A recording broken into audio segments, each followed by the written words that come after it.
Όλα άρχισαν ένα πρωινό στην Σουίτα 2608, όταν ο τσάρος του Διεθνούς Νομισματικού Ταμείου βγήκε φρεσκοπλημένος από το τζακούζι και αντίκρισε μπροστά του την μελαχρινή καμαριέρα να φτιάχνει τα μαξιλάρια της κρεβατοκάμαρας.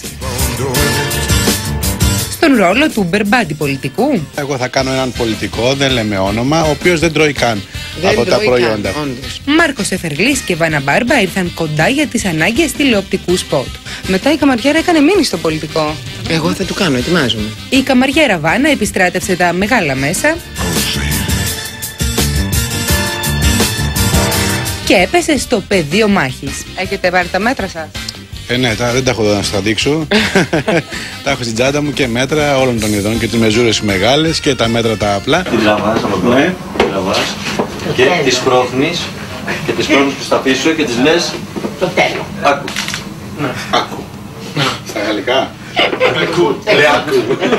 Ο Στρος αυτή τη φορά δεν σκέφτηκε ούτε καν να βγάλει το μπουρνούζι του. Το μπουρνούζι θα το βγάλετε? Αν δεν στα πούμε όλα. Πολλά ζητάς, πολλά θες να μάθεις. Πού να βλέπεις εσύ. Καλό νόμο. Εσύ με ενδιαφέρεις. Και στο χούφτωμα πώς θα είσαι, δεν ξέρω. Εκεί σε ενδιαφέρει εσένα αυτό που θα κάνω.